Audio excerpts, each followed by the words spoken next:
Men hörni, vet du vad? Nu är det dags för att bygga ett träbete. En trä-jerkbait och inte vilket träbete som helst. Vi ska faktiskt bygga en McTail från grunden.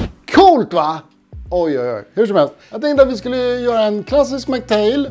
Som vi även kommer lite framöver visa lite olika målningsvarianter. Och här har vi en härlig liten Fire Tiger. En färg som jag känner börjar bli hamna lite vid sidan av. Så det är dags att liksom lyfta fram den lite grann. Så vi kommer visa nu, jag skulle inte säga att det blir en serie. Men vi kommer att satsa lite på att visa hur man airbrushar och lackar med epoxys och viktar träbeten och så. Och först ut blir då en klassisk McTail helt enkelt. Och vad behöver man då? Jo, man behöver en träbit. Och om ni ser den här träbiten, den är väldigt torr. Jag får ju jätteofta frågor om vilket är det bästa träslaget för att bygga jerkbaits eller tailar eller träbeten överlag. Liksom. Och jag skulle säga att det bästa träslaget är det som är enklast att få tag på. Och för en nybörjare så är definitivt det bästa träslaget att börja med, det är billig furu. Och det finns ju på vilken brädgård som helst. Och där finns det liksom bra olika tjocklekar. Liksom. Det finns 15 mm, det finns 18 mm, 20 och så vidare och så vidare. Och idag ska vi använda en 28 mm så kallad läkt. Det vill säga väldigt billigt trä, kostar inte alls mycket alls. Det här är en vanlig planka från, jag tror Bauhaus eller något sånt. Och McTailen är ett sånt bete som behöver en bred profil för att få det ordentliga liksom, svepande sida upp-ner rörelsen. Liksom. Då har vi en mall. Och jag är ingen sån här fancy som har trämallar och sånt. Det är många som har det. Jag bygger beten riktigt spartanskt kan man säga. För att jag tycker det blir en känsla av det. Och jag är för dampig helt enkelt för att ha liksom finlivsprylar och så. Så här bygger jag beten och har alltid gjort det och kommer nog alltid fortsätta göra det. Så jag har en trämall här. Ska vi malla upp några stycken. Så då har vi då den här mallen då. Och den här är ju perfekt. Där får vi ut 2 stycken på kant. Sätter vi den ganska långt bak här. Tar vi en blyertspenna. Och så tar vi liksom och mallar ut den här. Så, där har vi en McTail. Och sen gör jag alltså så att jag gör ett kors längst ner så vet jag var buken är någonstans. För det underlättar sen när jag ska fräsa dem och vikta dem och så. För McTailen är ju ganska snarlik så. Och jag använder ingen bandsåg när jag sågar utan jag kör med en vanlig handsåg. Okej, vi gör en till här.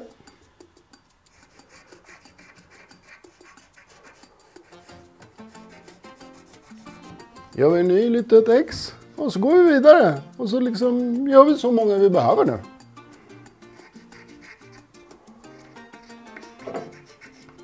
Nu undrar säkert flera av er. Vad är det för mått då? Hur ska man göra? Hur stort är det och allting? Och för er som vill veta det. Så har vi skrivit en hel bok om det här. Och boken heter Slackhugg. Och den finns på Betesbyggarkiosken. Någonting som jag personligen är jäkligt stolt över. Det var en bok som vi jobbade med under flera år. Där det finns liksom flera olika betesmodeller, exakt hur man gör i serietidningsformat. Så det är så här, verkligen go-to, där står det mått. Det finns även de exakta mallarna där i. Allting finns. Så kolla in den. Slackhugg finns på betesbyggarkiosken.se. Yes! Okej, nu är det dags att såga. Här har vi en vanlig sticksåg. Lägger vi den där. Jag drar ut den. Funkar det? Sticksåg in med pluggen. Tänk på det när ni jobbar med maskiner och så överhuvudtaget. Skyddsutrustning är en enkel livförsäkring och fingerförsäkring och hörselförsäkring och dammförsäkring. Så vi sätter på oss en liten dammask.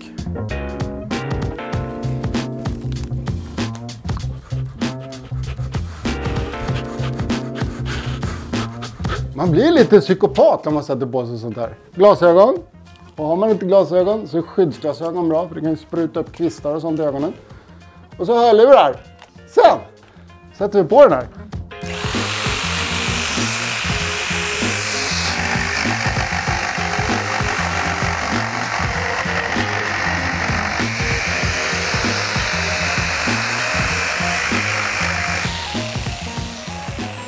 Sådär. Okej, då är vi klara med sågen. Går vi vidare på nästa. Den här är lite läskig. En så kallad överhandsfräs. Och den Den kan lätt göra så man får åka pling-plong-taxi till plåsterhuset om man inte använder den på korrekt sätt. Det här är ju då en överhandsfräs. Normalt sett så har man ett fräsbord till den. Men jag har under alla år använt en snickarbänk som jag tvinnar fast den i. Jag kan visa hur man gör, hur jag gör. Jag har liksom specialbyggt den här. Så jag har satt på en platta här i plexiglas. Så att man liksom har en jämn yta att fräsa på. För normalt sett har du det på ett fräsbord liksom. Sen fäster jag in den här. Så att den sticker upp lite grann. Och tvinnar fast den. Hårt som fan. Så låser jag den. Sitter den fast här. Utöver det en så kallad frässkiva. Som gör att jag fäster mitt bete. Jag har plexiglas här, 2 handtag och så har jag 4 stycken små skruvar som sticker upp. Och vad jag gör då helt enkelt är att jag fäster betet på de här skruvarna samtidigt som jag då trycker ner den här på fräsen, så håller den fast ämnet eller beteskroppen i det här fallet. Och så behöver jag inte ha mina fingrar i kontakt med, för på det här stålet som är här så sitter det jävligt vassa knivar. Och får man in fingrarna där i, då blir det inte så kul. Jag har gjort det 2 gånger. Inget jag rekommenderar. Det gör jävligt ont, blöder väldigt mycket och i värsta fall kanske man till och med får amputera fingret. Så det här är en enkel liten försäkring. Liksom. Och det är kortfattat. En tjock plexiglasbit. Och jag har valt, vissa väljer de här 3, men jag har valt i plexiglas för då ser jag vad jag gör med betet. Och ser igenom den här. Och sen så har jag fäst 2 enkla träklossar här. Och så några skruvar här i. Väldigt enkelt. Och mycket betesbyggnad är ju om att liksom skapa sina egna verktyg och sånt. För det finns ju inga exakta saker att köpa. Där gör det lite roligt också. Så nu kör vi. Nu kommer det låta jättemycket, hör ni gott folk. Så på med skyddsutrustningen. Det dammar som fan där.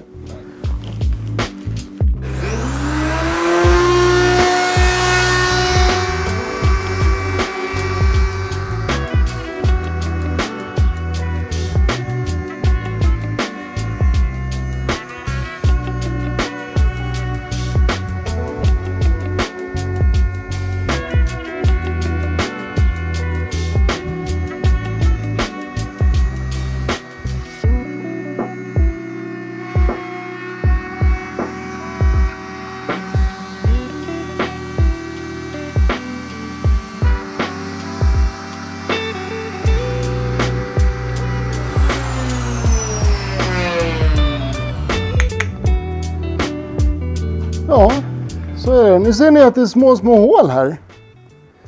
De här små gör ingenting för epoxyn kommer lägga sig i de här hålen. Så att det är ingenting ni behöver spackla igen eller fixa. Och min erfarenhet är att ett bete som är lite, inte superfint polerat, fäster epoxyn bättre på. Det blir liksom som en liten armering. Så att jag föredrar att det kanske blir någon kvistmärke eller någon prick på betena med lackare. För då vet jag att lacken kommer hålla väldigt, väldigt bra på gäddbett. Så jag väljer funktion för superskönhet. Och jag tycker det finns någon skönhet i när man kan se att det här är ju en träbit. Nu ska vi vikta de här. Så jag ska bara plocka undan lite här. Så vi tar en penna, så tar vi fram den här mallen igen och sen ska vi markera var någonstans vi ska sätta vikterna och rasselkammaren i betet och sen ska vi borra ur dem. Sen ska vi vikta dem. Okej, nu är det dags för att göra de här viktningshålen då liksom. Och då har jag min mall här för var någonstans och nu har jag gjort några 1000 backtails med den här.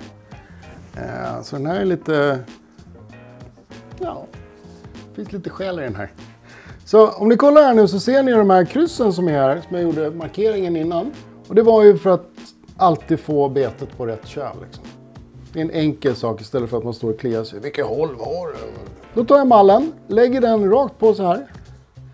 Och då är den lika stor som betet. Och då, nu ser inte ni var någonstans viktningen är, men jag vet ju om det. Jag har gjort det så många gånger. Här är första viktningen där. Och där är andra viktningen där. Och sen så här är krok. Där kroköglen ska sitta. Så vi lägger den så gör vi en markering här. Här ska vi sätta en vikt. Och här ska vi sätta en vikt. Och där ska vi sätta en ögla. Och här ska vi sätta en ögla. Enkelt va? Och så gör vi det på alla de här. Och när man gör en jerkbait, det här är en av de enklaste sätten att vikta ett jerkbait. För det blir som en pendelrörelse. Man har ju en tyngre vikt fram och en lite lättare vikt bak. För att få balans på betet så att det sjunker horisontellt. Och då, den tyngre vikten gör ju att betet skjuter bort. Och den bakre vikten gör att betet inte snurrar runt helt. Många viktar vissa beten bara med en viktning, nästan centrerat i mitten. Men då är det en stor risk att betet slår runt. Och då blir det så, pendelrörelsen blir så stor liksom i betet. Medan exempelvis om du ska ha en lång glidare, då kanske man viktar på flera ställen längs med buken. Men det här är ett enkelt sätt att få ett bete att simma av sig självt eller få en bra sida-sida-gång. Och det gäller många olika betestyper. Liksom, ja. Nu ska vi borra ur de här, då behöver vi borrmaskin och lite borrar. Så vi pillar lite här. Oj.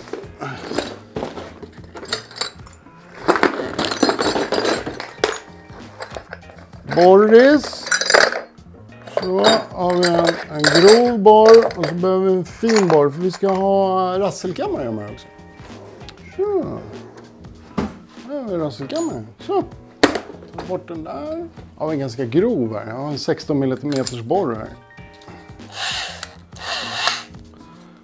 Jag jobbar mycket med känsla liksom. Jag tycker det är skönt liksom. Det är lite punkigt. Alla beten har sin egen själ liksom. I like it. Och det som är så bra med en snickarbänk, det är att man inte har behöver några så här specialgrejer och så. Om man har liksom en, exempelvis om man har en pelarborr, då behöver du göra en ställning och sätta dina beten i för att kunna göra det. Så att jag sätter upp beterna så här. Så har vi alla borrhål här. Tar jag beterna här. Så. Så. Och så fäster vi in de här. Tada! Sätter jag på med de här igen. Borrmaskinen.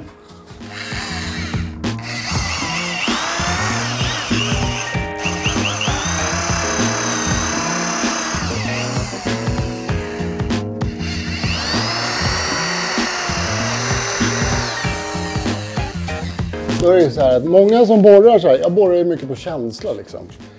Då gör man en markering för hur djupt man vill ha borren med viktningen. Men jag kör lite på frihand, för jag har gjort det så mycket. Så att här är en gammal markering som man liksom glidit ner. Och ibland blir det så att man borrar igenom betet för man står och tänker på vad man ska äta till middag istället. Så det får vara så. Jag gillar en lite skälig grej.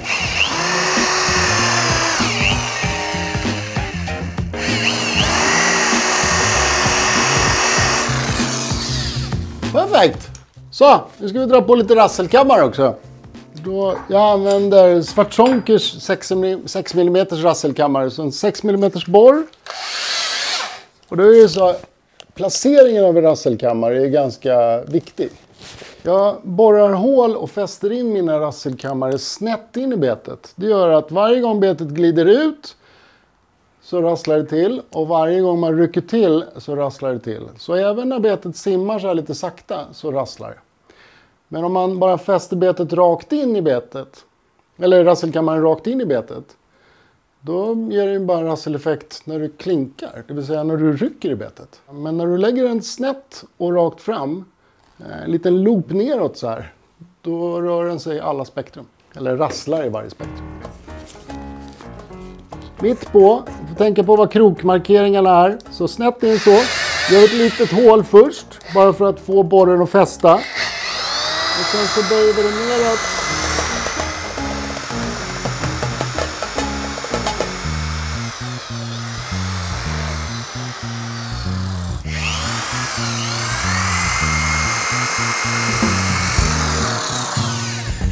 Så, det var det klart. Det var väl inte så svårt hörni, eller hur? Mycket känsla där. Det här, ni får ju tänka på att när jag gör det här så kanske det ser lätt ut, jag vet inte. Men jag har gjort många tusen av det här. Så det sitter lite, det är liksom att bre en macka sådär. Okej, nu kommer det tråkigaste av allt. Så brukar jag göra lite så här. Då får man bort liksom... Då finns det... Nu ska vi vikta de här.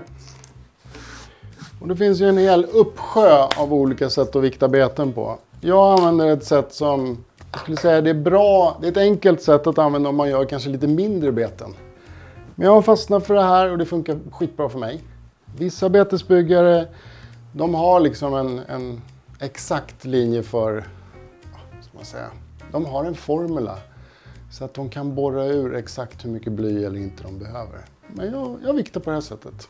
Lite omständigt om det är mycket beten, men ganska enkelt om man gör få. Så vi kör. Vi behöver en våg. Vi behöver en penna. Så då börjar vi att väga varje bete. Så. Sätter vi den där på. Den väger 35 gram. Skriver 35 här. 35. Tar vi nästa. Den väger 37. 35.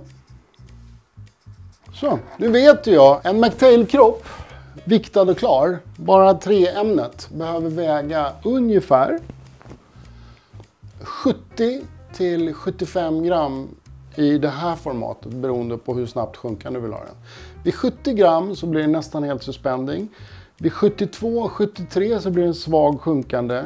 Och sen hänger det ju också såklart på hur många lager lack du lägger, om du har glitter i, vad för krokar du har, fjädringar. Allting är väldigt avgörande när du håller på med beten. Men jag tänker göra en standard McTail som är sjunkande till svagt sjunkande beroende på krok och nosögla. Och då, vi kör på 72 gram. Och de här väger i snitt 35 gram allihopa. Så då behöver vi vikter. Och idag kommer vi vikta de här med kulblyn. Så då kommer vi behöva... Så, vi behöver 27 grams vikter. Och så behöver vi 17 gram. Där så. 72,7 gram. Eller 72,7 då, så nästan 73 gram. Och det där är lite si och så. Men i det här fallet så det får duga helt klart. Då kommer nästa steg. Då ska vi se om det här verkligen stämmer. Så då stoppar vi ner den där främre vikten här. Och då, ibland får man ju modifiera de här vikterna lite grann. Så då är det ju bra att ha en polygrip. Så. Stoppar vi den där. Så. Och så stoppar vi ner den andra vikten där bak. Sen använder jag mig av modellera. Så att vikterna håller sig på plats. Trycker fast det så här. En där. Och en där. Nu kommer jag gå bort till diskhon där borta.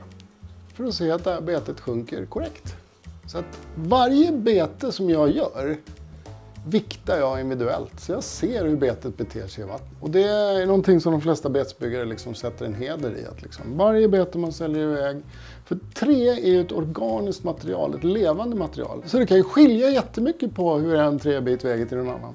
Därför är det här steget som gör här väldigt avgörande viktigt för hur betet kommer bete sig i vattnet. Då har vi en McTail här. Då är det vissa saker som man behöver som kännetecknar en McTail. Då behöver vi en tailskruv. Fäster vi in den. Allt det här är bara väldigt enkelt. Det är för att ge det ett hum. Sen kommer allt det här att finslipas och fixas och donas. Så nu har vi satt in tailskruv. Sen gör jag alltid så att jag tar en storlek större krok än normalt på betet. För nu har vi ingen lack här.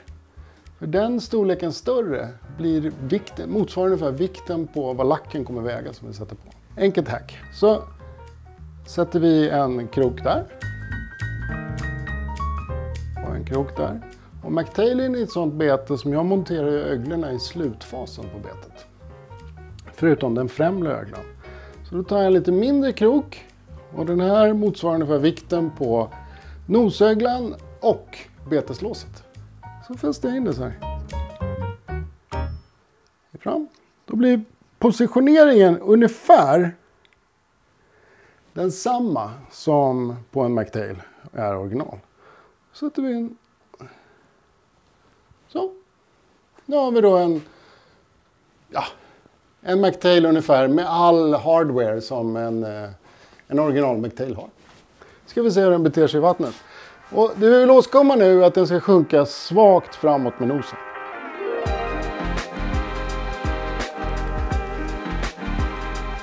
Känns det som vi lyckades? Och varför vi vill åstadkomma just det är för att tailen är den som bromsar upp det hela. Så att den här kommer liksom simma väldigt bra och bryta vattnet väldigt bra istället för att gå upp och bryta ytan hela tiden. Så om den skulle ha sjunkit neråt med rumpan här, då så skulle den vara ganska jobbig att fiska med. Så den här kommer glida superbra i vattnet. Så svagt sjunkande framåt. Perfekt. Tar vi bort krokarna här. Allting. Och sen så får vi då självklart torka av träet lite snabbt. Träet suger åt sig vatten. Men det där lilla är inte så farligt för det här kommer vi ändå slipa bort sen. Så gör man många sådana här, då bör man låta träet ligga över natten eller 2 nätter i ett varmt rum så att det liksom får försvinna. Tar vi bort den där. Vad gör du av kniven nu då? Har vi viktningen där. Då har vi en här som är bra viktad. Då behöver vi klämma till. Ligg stilla. Så klämmer vi till de här lite grann allihopa. Det är bra passform.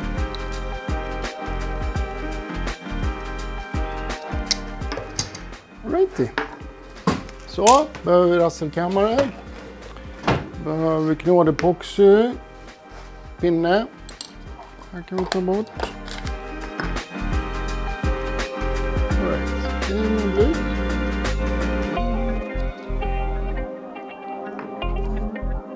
Så normalt så hamrar jag här på. Men nu står ju det här konstverket här. Så vi kör på knät istället här.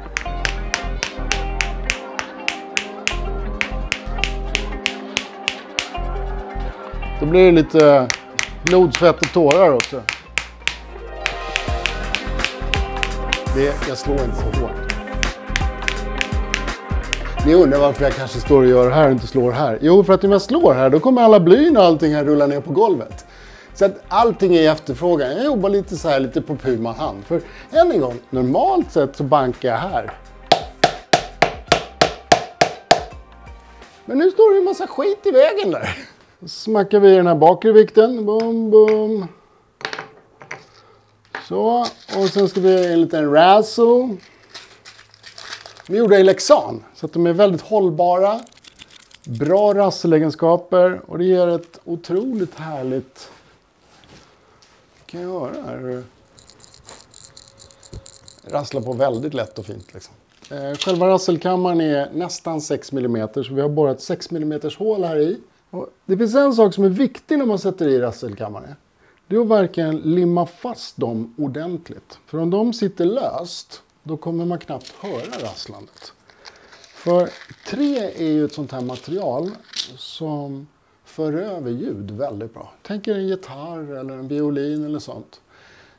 Det är en otroligt bra resonans i ljud och så vidare och så vidare. Så att ju fastare de här sitter i ert bete, desto bättre rasseleffekt kommer ni få. Så, vi petar i dem. Så då tar jag alltid en chopstick. Så trycker jag fast de här. Sen tar vi Loctites, knådepoxy. Har vi också i kiosken. Superbra. Det finns självklart andra märken också. Men jag gillar den här. Jag tycker den är bra. Och då bara drar man av en bit. Och sen så knådar man den här. Tills den här inre kärnan har blandat sig med den yttre. För det är då härdaren och basen liksom. Så knådar vi upp där. Och gör man det här mycket, då rekommenderar jag er att använda handskar och kanske till och med en liten droppe olja på handskarna. För då klibbar inte det här fast så hårt. Men när man gör så här lite, då spelar det inte så stor roll. Så direkt efter när jag gjort det här, går ni och skrubbar händerna med tvål och vatten. Så slipper epoxin fastna liksom mera på fingrarna. Man kan se lite smutsig ut. I och för sig, smutsigt kan vara coolt. Okej, nu har vi blandat där. Trycker vi i. Och då är det, tycker jag det är viktigt att inte använda för mycket liksom. För då får man slipa jättemycket sen. Så man försöker liksom göra det så nätt som möjligt liksom. Och då samtidigt man gör det här, då man har liksom några skavanker på träet, då kan man ju passa på att sätta ut lite epoxy i dem också. Så, sen har vi då hålet här för rasselkammaren. Trycker vi en bit knådepoxy. Tar vi en chopstick eller liknande och verkligen trycker fast det här i rasselkammaren.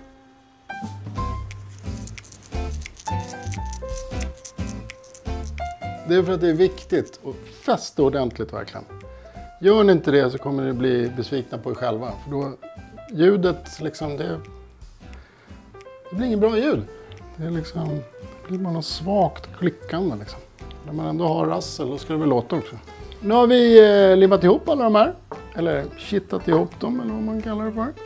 Så, enkelt, kortis. Det som är så bra med den här knorrepoxen, det är att den härdar på ungefär 10 minuter. Så vi kommer kunna slipa alldeles strax. Ska vi bara låta det härda, sen slipar vi ner det. Kommer vi slipa till alla betorna så de blir snygga. Förborrar vi nosöglan och där vi kommer fästa torkhjulspinnen. Och sen ska vi lacka dem. Kul va? Yes. Det här var väl inte så svårt hörni? Nej. Ses om en stund.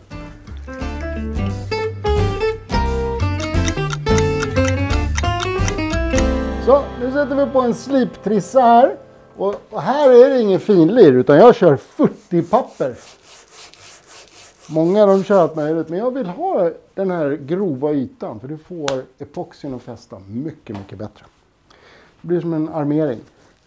Jag känner nästan att det känns som man är i covid igen. Jag går omkring och bara, nu kommer de mörda zombisarna. Okej. Så jobbigt när man blir lite äldre och måste ha glasögon. Okej, nu ska vi slipa till de här.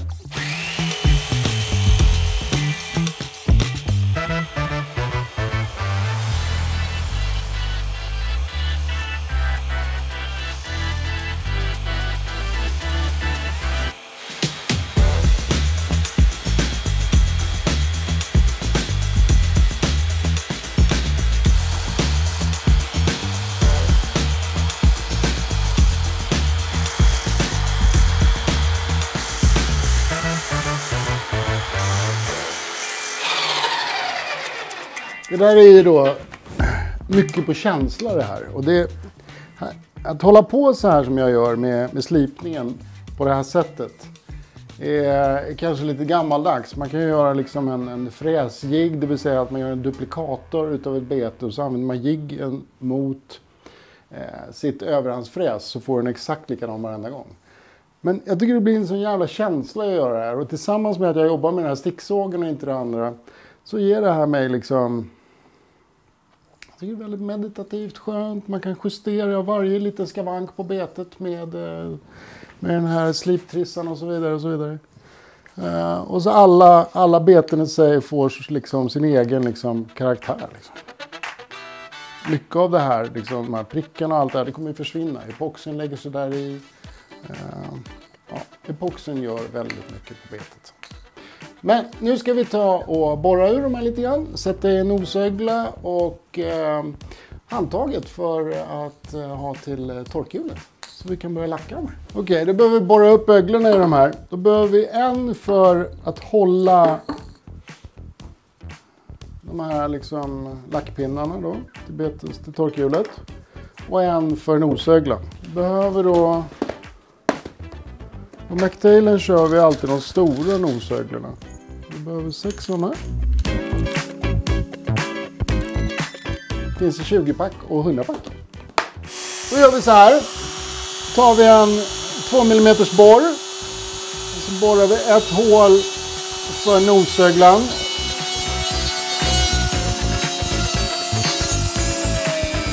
Och då borrar vi den bara... Vi borrar det hålet bara halvvägs så att skruvöglan fäster extra bra. I och med att det är furu så är det ingen risk att träet spricker eller att öglan går av.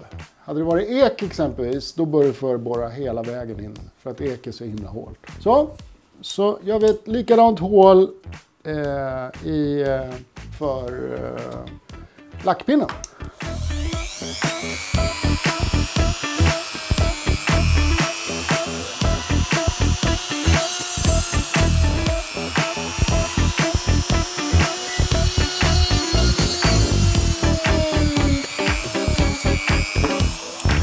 Och då, de här lackpinnarna då, de säljer vi i 5-pack i betesbyggarkiosken.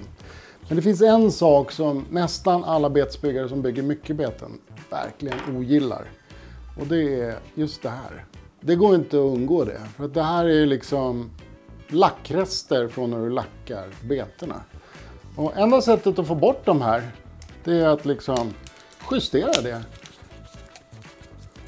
varefter du håller på. För är det kvar, då kan du bygga upp så himla mycket epoxy kring när du fäster i din ögla, din krokögla. Så att avslutet kan bli lite fult. Det gör ingenting för gäddan, men det är en sån här sak som man kan reta sig lite på. Så jag rekommenderar att göra rent era pinnar med jämna mellanrum, så kommer ni få finare avslut på era beten. Då börjar vi med att fästa i skruvöglan. Skruvar vi den lite grann så här i de här förborrade hålen vi har gjort. Så. Och normalt i alla öglor som jag fäster efterhand, nosöglorna som kommer lackas in i betet, fäster inte jag med epoxylim, utan jag fäster dem med superlim. För det kommer sugas in så mycket epoxy från lackningen, så det kommer vara 100% säkert att det är tättare ändå. Däremot öglor som monteras i efterhand på betena rekommenderar jag er att ni alltid använder epoxy till. För då sluter det in all oro för att det ska dra in vatten i trät. Eller att betet kan ryckas ut. Eller ja, krokarna kan ryckas ut. Liksom. Så vi tar en pytteliten droppe superlim här på. Så. Sen har vi en handborrmaskin. Och Billow Baits har gjort en jättehärlig liten bits som är perfekt för skruvöglor till beten. Så slipper man handjaga dem eller göra någon annan variant. Den här är liksom 100% säker. Lite superlim på öglan och sen gör vi bara så här. Så. Och sen justerar vi den då, så att den, för nu sitter den helt snett, det gör de alltid. Justerar dem. Sen ett tips till er, dra in öglan så tight in på kroppen ni kan. Då får ni ett mycket snyggare avslut. Ibland ser man beten där de sticker ut lite grann. Det är för att man tror att epoxin kommer bygga på så mycket. Men har du en tight på så kommer du få en väldigt snygg presentation av betet sen. Här ser ni hur tight det är liksom. Nu är inte den här ens använd. Och ett tecken på att, som exempelvis mina beten inte är använda, det är att öglan inte är rensad. Där har ni dem. Och som ni ser då, alla de här McTailen har lite sned framögla framåt. Och det är för att den skär vattnet mycket, mycket bättre. Tar vi beteshållaren. Skruvar vi i den så. Vi drar bara in den lite grann så att den blir för tight. Så.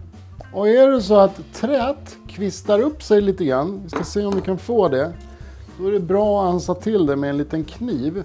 För annars kan det också bli att den bygger på epoxyt väldigt mycket när du lackar det. Och då kan det bli lite fult. Så det är en så här enkel grej att snygga till för att få ett snyggare avslut på ditt bete. Och ni kommer tacka er själva att ni tog den extra lilla tiden att göra det när ni gör det här. Liksom. Om ni tittar här nu så ser ni att den har kvistat upp sig lite grann här. Tar jag en kniv och så skär jag helt enkelt bort dem. Sådär! Nu är kropparna klara. Det tar lite tid, lite pill. Det är därför liksom träbeten inte är så billiga att handla. Liksom. Det är en själ i dem. Det är ett hantverk, det är någonting som någon har stått och liksom blödigt för att göra. Då är det nästa steg, det är lackningen.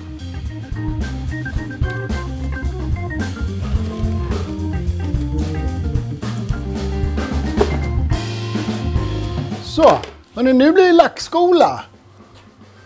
Nu ska vi då lacka de här härliga kropparna som jag har gjort. Öglat, limmat, fixat. Lägger vi dem här i röran. Älskar röra. Sätter vi på sig på handskar.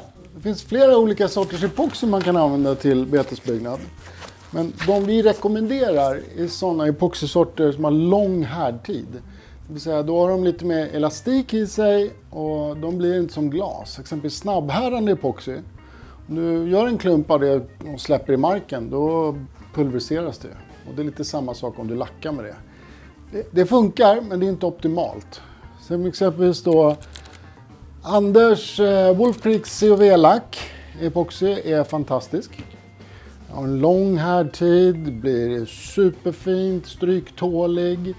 Lite tunnare lager än exempelvis då Joe Petersons True Coat som också är jättebra. Den härdar lite snabbare och bygger lite tjockare lager. Jag använder båda de här sorterna med fantastiskt bra. Idag nu här tänkte jag att vi skulle använda oss utav COVs variant. För den är lite tunnare, så när man grundar med den så suger träet åt sig lite bättre och gör att det blir hållbarare. Så vi kommer lägga 2 lager COV på den här innan vi lackar den. Och gör vi med glitter exempelvis, då gör vi 1 lager COV först. Och sen lägger vi exempelvis någon glitterform och sen brukar jag lägga 1-2 lager COV till på det. Liksom. Så nu kör vi! Det som är viktigt då att tänka på är bra ventilation, ha en bra våg eller ett bra mått. För här är det också väldigt viktigt att man blandar rätt. Som exempelvis då COVs lack, då har vi, det består av en bas, det vill säga komponent A. Och sen så har vi en härdare, komponent B. Och ration är 100 delar A, komponent A, på 80 delar komponent B. Han stod där, han såg lite förvirrad ut. Och det är med vikt då exempelvis. Vikt är enklast att hålla på med. Så vi drar igång vågen här. Och nu har vi 6 beten. Vi kör fullt ut här så får ni se hur det blir på den ni ser. Jag har ju lackat en del. det blir lite lack. Vi tar den här Söderbergs bagerikoppen. Den är bra välanvänd. Då brukar jag göra så här. Jag har en våg, ställer jag den där på. Och sen så nollställer jag den. Så nu är det 0. Och sen så börjar vi då med bas A. Komponent A. Då tar vi 100 gram utav den. Nu är det här alldeles för mycket epoxy. Men jag vill bara så att ni ser. Liksom. Så vi blandar upp 100 gram här. Så nu har vi 100 gram där. En sak som jag nämnde då tidigare, eller som jag glömde att nämna tidigare, att blanda märke efter märke. Det vill säga att samma produkt blandas. Så blanda inte exempelvis True Coat med Anders COV-lack. Liksom. Jag vet inte ens om det funkar, men jag tänker inte ens prova. Så nollställer vi den här då. Så kör vi 80 till. Vi ska ju lacka några andra färger så det blir skitbra där. Så. Ska vi 80 gram här. Där satt den. Ta bort de här. The good old chopstick. Jag älskar att använda chopsticks. Men nu blandar vi det här noga. Och då kommer det först att bli en mjölkig färg. När det blir lite mjölkig, ni tänker man, men den här är inte klar, tänker många så här. Den är inte klar. Lite mjölkig. Och det är delvis för att vi rör in lite luftbubblor här i. Men även att det blir en reaktion mellan A och B-epoxyn. Liksom. Och jag brukar blanda det här i några minuter så att det blir välblandat.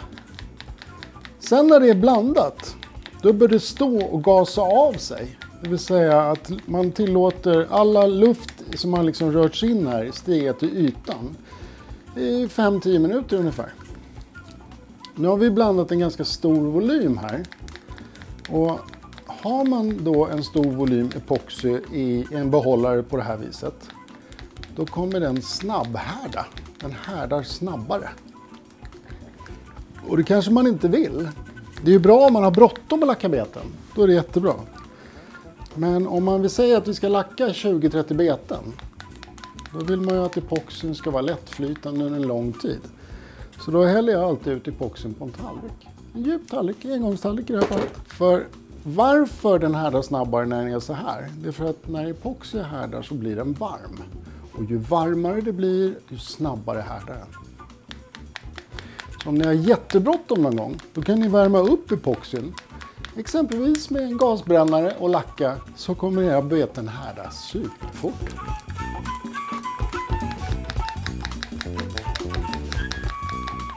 tar vi lite kaffe, så låter vi det här gasa av.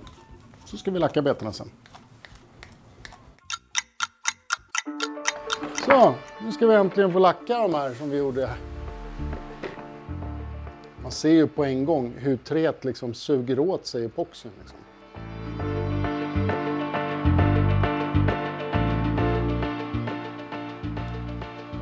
Impregnerar träet och gör det hållbarare för gäddtänder. Liksom. Vi kommer ju lacka det här en gång till.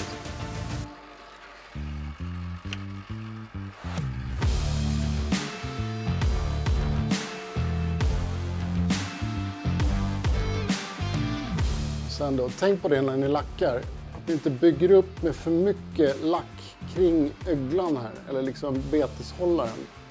Då blir det ett ganska fult avslut. För epoxin bygger mer än man tror.